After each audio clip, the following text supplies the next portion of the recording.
ಓಂ ಸದ್ಗುರುನಾಥ ಶರಣಂ ಜಯ ಜಯ. ಓಂ ಸಚ್ಚಿದಾನಂದ ಶರಣಂ ಜಯ ಜಯ. ಎಲ್ಲರಿಗೂ ನನ್ನ ನಮಸ್ಕಾರಗಳು. ಯೋಗ ವಾಸಿಷ್ಠ ನಿರ್ವಾಣ ಪ್ರಕರಣದಲ್ಲಿ ವಸಿಷ್ಠರು ಮತ್ತು ಶ್ರೀರಾಮಚಂದ್ರನ ನಡುವಿನ ಸಂಭಾಷಣೆಯನ್ನು ನಾವು ಕೇಳಿಸ್ಕೊಳ್ತಾ ಇದ್ದೋ. ವಸಿಷ್ಠರು ಅನೇಕ ರೀತಿಯಲ್ಲಿ ಶ್ರೀರಾಮಚಂದ್ರನಿಗೆ ಪರಬ್ರಹ್ಮದ ಕುರಿತಾಗಿ ಮತ್ತು ಪ್ರಪಂಚದ ಕುರಿತಾಗಿ ಅನೇಕ ವಿಚಾರಗಳನ್ನ ತಿಳಿಸ್ಕೊಡ್ತಾಯಿದ್ರು. ಇದರಲ್ಲಿ ಪ್ರಪಂಚ ಸುಳ್ಳು, ಪರಬ್ರಹ್ಮವೇ ಇರುವುದಿಲ್ಲ ಅಂತ ಹೇಳ್ತಾಯಿದ್ರು. ಈಗ ರಾಮನು ಕೇಳ್ತಾನೆ,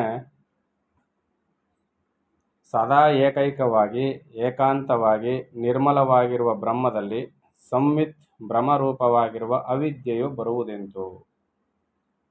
ಸದಾ ನಿರ್ಮಲವಾಗಿರ್ತಕ್ಕಂಥ ಈ ಬ್ರಹ್ಮದಲ್ಲಿ, ಏಕಾಂತವಾಗಿರುವ ಬ್ರಹ್ಮದಲ್ಲಿ ಭ್ರಮರೂಪವಾಗಿರುವ ಅಂದರೆ ಭ್ರಮೆಗೆ ಕಾರಣವಾದ ಭ್ರಮೆಯಿಂದ ಕೂಡಿದಂತಹ ಈ ಅವಿದ್ಯೆ ಎಲ್ಲಿಂದ ಬಂತು, ಹೇಗೆ ಬಂತು ಅಂತ ವಸಿಷ್ಠರನ್ನು ಶ್ರೀರಾಮಚಂದ್ರನು ಕೇಳ್ತಾನೆ. ಅದಕ್ಕೆ ವಸಿಷ್ಠ ಹೇಳ್ತಾರೆ, ಈ ಬ್ರಹ್ಮತತ್ವವು ಅಖಂಡವಾಗಿ ಇತ್ತು, ಈಗಲೂ ಇದೆ ಮತ್ತು ಮುಂದೆಯೂ ಇರುತ್ತದೆ. ಅದು ನಿರ್ವಿಕಾರವು, ಆದ್ಯಂತರಹಿತವು. ಅದರಲ್ಲಿ ಅವಿದ್ಯೆಯು ಇಲ್ಲವೆಂಬುದು ನಿಶ್ಚಯವು. ಅದರಲ್ಲಿ ಅವಿದ್ಯೆ ಇಲ್ಲ ಅಂತ ಇಲ್ಲಿ ಹೇಳ್ತಾರೆ. ಇಷ್ಟೆಲ್ಲವನ್ನು ನಾವು ಹೇಳಿದ್ದನ್ನೆಲ್ಲ ಕೇಳ್ದೋ. ಈಗ ಮುಂದುವರೆದು ರಾಮನು ಪ್ರಶ್ನೆ ಕೇಳ್ತಾನೆ, ಪ್ರಭುವೇ, ನಿನ್ನ ಉಪಶಮ ಪ್ರಕರಣದಲ್ಲಿ ಇದು ಅವಿದ್ಯೆಯು, ಇದನ್ನು ಕುರಿತು ವಿಚಾರ ಮಾಡಬೇಕು ಎಂದು ಹೇಳಿದಿರಲ್ಲವೇ ಅಂತ ಇಲ್ಲಿ ಕೇಳಿದಾಗ, ಮನಸ್ಸು ಎಲ್ಲಿಯವರೆಗೂ ಅಪ್ರಬುದ್ಧವಾಗಿ ಇರುವುದೋ ಅದುವರೆಗೆ ಭ್ರಮಮೂಲವಾಗಿಯೇ ಬೋಧವು ನಡೆಯಬೇಕು. ಅಂದರೆ ಮನಸ್ಸು ಎಲ್ಲಿವರೆಗೂ ಅಪ್ರಬುದ್ಧವಾಗಿ ತಿಳುವಳಿಕೆ ಇಲ್ಲದೆ ಇರ್ತದೋ ಅಲ್ಲಿವರೆಗೂ ಅನೇಕ ವಿಧವಾದ ಉದಾಹರಣೆಗಳನ್ನ ಕೊಟ್ಟೇ ನಾವು ಬೋಧನೆಯನ್ನು ಮಾಡಬೇಕು ಅಂತ ಇಲ್ಲಿ ಹೇಳ್ತಾರೆ. ಯಾಕಂದರೆ ಏಕಾಏಕಿ ಏನೂ ತಿಳಿಯದವ್ರಿಗೆ ಏಕಾಏಕಿ ನಿರ್ವಿಕಾರ ತತ್ವದ ಬಗ್ಗೆ ಹೇಳಕ್ಕೆ ಹೋದರೆ ಏನೂ ಅರ್ಥ ಆಗೋದಿಲ್ಲ. ಅದರಿಂದ ಇಲ್ಲಿ ಹಂತ ಹಂತವಾಗಿ ಜ್ಞಾನವನ್ನು ತಿಳಿಸ್ಕೊಡ್ಬೇಕು ಅಂತ ರಾಮಚಂದ್ರನಿಗೆ ಹೇಳ್ತಾಯಿದ್ರು. ಮುಂದುವರೆದು ಹೇಳ್ತಾರೆ, ಆದ್ದರಿಂದ ಯುಕ್ತಿಯಿಂದ ಬೋಧನ ಮಾಡಿ ಜೀವನನ್ನು ಆತ್ಮನಲ್ಲಿ ಯೋಜಿಸಬೇಕು. ಯುಕ್ತಿಯಿಂದ ಆಗುವ ಕಾರ್ಯವು 100 ಯತ್ನಗಳಿಂದಲೂ ಆಗುವುದಿಲ್ಲ. ಏನು ಹೇಳ್ತಾ ಇದ್ದಾರೆ ಇಲ್ಲಿ ವಸಿಷ್ಠರು? ಬಹಳ ಬುದ್ಧಿವಂತಿಕೆಯಿಂದ ಕೆಲಸವನ್ನು ಮಾಡಿಸ್ಬೇಕು, ಬೋಧನೆಯನ್ನು ಮಾಡಬೇಕು. ಯುಕ್ತಿಯಿಂದ ಎಷ್ಟು ಕೆಲಸ ಆಗುತ್ತೋ ಅಂದರೆ ಬುದ್ಧಿವಂತಿಕೆಯಿಂದ ಕೆಲಸ ಮಾಡ್ತೀವಲ್ಲ, ಆ ಬುದ್ಧಿವಂತಿಕೆಯಿಂದ ಆಗುವಂಥ ಕೆಲಸ 100 ಪಟ್ಟು ಪ್ರಯತ್ನಗಳಿಂದಲೂ ಆಗೋದಿಲ್ವಂತೆ. ನಾವು ದೈಹಿಕ ಶ್ರಮವನ್ನು ಉಪಯೋಗಿಸಿಯೋ ಮತ್ಯಾವುದೇ ಶ್ರಮಗಳನ್ನ ಉಪಯೋಗಿಸಿಯೋ ಮಾಡ್ತೀವಲ್ಲ, ಅದು 100 ಪಟ್ಟು ಮಾಡಿದ್ರು 100 ಥರದ ಯೋಜನೆಗಳಿಂದನೂ ಅದು ಸಾಧ್ಯ ಆಗೋದಿಲ್ವಂತೆ. ಬುದ್ಧಿಯಿಂದ ಆಗುವಂಥ ಒಂದು ಕೆಲಸ, ಅದನ್ನು ಇಲ್ಲಿ ಹೇಳ್ತಾ ಇದ್ದಾರೆ. ಅಂದರೆ ಉದಾಹರಣೆಗೆ, ಈಗ ಬುದ್ಧಿಯಿಂದ ಒಂದು ಮಗುಗೆ ಯಾವುದೋ ಒಂದು ವಿಚಾರವನ್ನು ತಿಳಿಸ್ಕೊಡ್ಬೇಕು, ಅದು ಅರ್ಥ ಆಗುತ್ತೆ ಆ ಮಗುಗೆ. ಆದರೆ ಆ ಬುದ್ಧಿವಂತಿಕೆಯನ್ನು ಬಿಟ್ಟು ಅನ್ಯ ಮಾರ್ಗದಲ್ಲಿ ಬೇಕಾದಷ್ಟು ವಿಧದಲ್ಲಿ ಹೇಳಿದ್ರೆ ಅದು ಅರ್ಥ ಆಗೋದಿಲ್ಲ. ಅಪ್ರಬುದ್ಧನಾಗಿ ಸಮ್ಯಜ್ಞಾನ ಶೂನ್ಯವಾದ ದುರ್ಮತಿಗೆ ಸರ್ವವೂ ಬ್ರಹ್ಮವೇ ಎಂಬ ಮಹಾವಾಕ್ಯವನ್ನು ಉಪದೇಶ ಮಾಡಿದವನು ಮೋಟು ಮರವನ್ನು ಕಂಡು ಇದು ಸ್ನೇಹಿತನೆಂದು ತನ್ನ ದುಃಖವನ್ನು ಹೇಳಿಕೊಂಡವನಿಗೆ ಸಮನ ಆಗುವನು. ಈಗ ಏನೂ ಅರಿಯದ ಮೂಢಮತಿಯಾದ ಒಬ್ಬ ಮನುಷ್ಯನಿಗೆ ಹೋಗ್ಬಿಟ್ಟು ನೀನೇ ಪರಮಾತ್ಮ, ನಿನಗೂ ಪರಮಾತ್ಮನಿಗೂ ಏನೂ ವ್ಯತ್ಯಾಸ ಇಲ್ಲ, ಸಾಕ್ಷಾತ್ ನೀನೇ ಪರಮಾತ್ಮ ಅಂತ ಹೇಳಿದ್ರೆ ಏನಾಗುತ್ತೆ ಅಂದರೆ, ಒಂದು ಮೋಟು ಮರ ಇರ್ತದೆ, ಆ ಮೋಟು ಮರವನ್ನು ಇದು ಸ್ನೇಹಿತ ಅಂತ ತಿಳ್ಕೊಂಡು ಹೋಗಿ, ನೋಡು ನನಗೆ ಇಂತಿಂಥ ಕಷ್ಟ ಇದೆ, ನಮ್ಮ ಮನೇಲಿ ಹಿಂಗೆಲ್ಲ ಇದೆ ಅಂತ ಹೇಳಿ ಕಷ್ಟವನ್ನು ತೋಡ್ಕೊಂಡು ಹತ್ತಿರ ಆ ಮೋಟು ಮರ ಏನು ಮಾಡುತ್ತೆ, ತನ್ನಷ್ಟಕ್ಕೆ ತಾನೇ ಇರ್ತದೆ. ಆ ರೀತಿಯಲ್ಲಿ ಆಗ್ಬಿಡ್ತಾನೆ ಆ ಉಪದೇಶ ಮಾಡುವಂಥವನು ಅಂತ ಇಲ್ಲಿ ವಸಿಷ್ಠರು ರಾಮನಿಗೆ ಹೇಳ್ತಾ ಇದ್ದಾರೆ. ಮೂಢನಿಗೆ ಯುಕ್ತಿಗಳನ್ನು ಹೇಳಿ ತಿಳಿಸಬೇಕು. ಮೂಢಮತಿಗೆ ಯುಕ್ತಿಗಳನ್ನು, ಒಂದೊಂದು ಉಪಾಯವನ್ನೇ ಹೇಳಿ ಬುದ್ಧಿವಂತಿಕೆಯನ್ನು ತಿಳಿಸ್ಬೇಕು. ಪ್ರಾಜ್ಞನಿಗೆ ತತ್ವವನ್ನು ಹೇಳಬೇಕು. ಯುಕ್ತಿಯಾಗಿ ಹೇಳದಿದ್ದರೆ ಮೂಢನೆಂದಿಗೂ ಪ್ರಾಜ್ಞನಾಗುವುದಿಲ್ಲ. ಮೂಢಮತಿಗೆ ಉಪಾಯಗಳಿಂದ ಉದಾಹರಣೆಗಳನ್ನ ಕೊಟ್ಟು ತಿಳಿಸ್ಬೇಕು. ಅದೇ ಪ್ರಾಜ್ಞನಾದವನಿಗೆ ನೇರವಾಗಿ ತತ್ವೋಪದೇಶವನ್ನು ಹೇಳಬಹುದು. ಇದು ಜ್ಞಾನವನ್ನು ಉಪದೇಶ ಮಾಡುವ ಕ್ರಮ. ಇದುವರೆಗೂ ನೀನು ಅಪ್ರಬುದ್ಧನಾಗಿದ್ದೀಯೆಂದು ನಿನಗೆ ಯುಕ್ತಿಯಿಂದ ಬೋಧಿಸಿದೆನು. ಈಗ ನೀನು ಸಂಪ್ರಬುದ್ಧನಾಗಿರುವೆಯಾಗಿ ಈಗ ನಿನಗೆ ತತ್ವವನ್ನು ಹೇಳುತ್ತಿರುವೆವು. ಇಷ್ಟೊತ್ತು ನಿನಗೆ ಉದಾಹರಣೆಗಳನ್ನ ಕೊಟ್ಟು ಹೇಳಿದ್ದಕ್ಕೇನೆ ಅಂದರೆ ನಿನಗೆ ಬುದ್ಧಿ ಇರಲಿಲ್ಲ, ಅಷ್ಟಾಗಿ ಜ್ಞಾನವಿರಲಿಲ್ಲ. ಈಗ ನೀನು ಅಪ್ರಬುದ್ಧ ಅಲ್ಲ, ನೀನು ಈಗ ಪ್ರಬುದ್ಧನಾಗಿದ್ದಿ. ಅದರಿಂದ ಈಗ ನಿನಗೆ ನೇರವಾಗಿ ಜ್ಞಾನವನ್ನು ಹೇಳ್ತಾ ಇದ್ದೀವಿ. ನಾನು ಬ್ರಹ್ಮ, ಈ ಮೂರು ಲೋಕವೂ ಬ್ರಹ್ಮ, ನೀನು ಬ್ರಹ್ಮ, ದೃಶ್ಯವಾಗಿರುವ ಇದೆಲ್ಲವೂ ಬ್ರಹ್ಮವೇ. ಅದನ್ನು ಬಿಟ್ಟು ಎರಡನೆಯದರ ಕಲ್ಪನೆಯೂ ಇಲ್ಲ. ಆದುದರಿಂದ ತೋರಿದ ಹಾಗೆ ಮಾಡು. ನೋಡು ರಾಮ, ನಾನು ಬ್ರಹ್ಮ, ನೀನು ಬ್ರಹ್ಮ, ತೋರುವುದೆಲ್ಲವೂ ಬ್ರಹ್ಮವೇ. ಅದನ್ನು ಬಿಟ್ಟು ಬೇರೆ ಎರಡನೇ ಪದಾರ್ಥವೇ ಇಲ್ಲ. ಈಗ ಇಷ್ಟು ವಿಚಾರವನ್ನು ನಿನಗೆ ನಾನು ಹೇಳಿ ಆಯಿತು. ಈಗ ನಿನಗೇನು ಅನಿಸುತ್ತೋ ಅದನ್ನು ಮಾಡು ಅಂತ ವಸಿಷ್ಠರು ರಾಮನಿಗೆ ಹೇಳಿದ್ರು.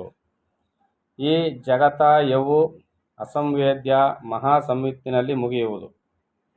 ಈ ಬ್ರಹ್ಮವೇ ಸರ್ವವೆಂಬ ಏಕ ಪ್ರಯತ್ನವನ್ನು ಉಳ್ಳವನಾಗಿದ್ದರೆ ನೀನು ಏನು ಮಾಡಿದರೂ ನಿನಗೆ ಅದು ಅಂಟುವುದಿಲ್ಲ. ಏನು ಹೇಳ್ತಾ ಇದರಲ್ಲಿ? ನೀನು ಏನು ಮಾಡಿದ್ರೂ ಅದು ನಿನಗೆ ಅಂಟೋದಿಲ್ಲ. ಯಾಕೆ? ಎಲ್ಲವೂ ಪರಬ್ರಹ್ಮವೇ ಅನ್ನೋ ಭಾವನೆಯಿಂದ ನೀನು ಮಾಡುವುದಾದರೆ. ರಾಘವ, ನೀನು ನಿಂತಿರು, ಓಡಾಡುತ್ತಿರು, ಉಸಿರಾಡುತ್ತಿರು, ನಿದ್ದೆ ಮಾಡುತ್ತಿರು, ಏನು ಮಾಡುತ್ತಿದ್ದರೂ ಪ್ರಕಾಶವಾಗಿ, ಚೇತನವಾಗಿ, ವ್ಯಾಪಕವಾಗಿ ಇರುವ ಪರಮಾತ್ಮನೇ ನಾನು ಎಂಬುದನ್ನು ಒಳಗೆ ಅನುಭವ ಮಾಡುತ್ತಿರು. ಏನಾದರೂ ಕೆಲಸ ಮಾಡ್ತಾ ಇರು ರಾಮ. ನೀನು ಓಡಾಡುತ್ತಿರು, ನಿಂತಿರು, ಉಸಿರಾಡ್ತಾ ಇರು, ನಿದ್ದೆ ಮಾಡ್ತಾ ಇರು, ಏನು ಮಾಡುತ್ತಿದ್ದರೂ ಪ್ರಕಾಶವಾಗಿ, ಚೇತನವಾಗಿ, ವ್ಯಾಪಕವಾಗಿ ಇರುವ ಪರಮಾತ್ಮನೇ ನಾನು ಎಂಬುದನ್ನು ನೀನು ಒಳಗೆ ಅನುಭವ ಮಾಡುತ್ತಿರು.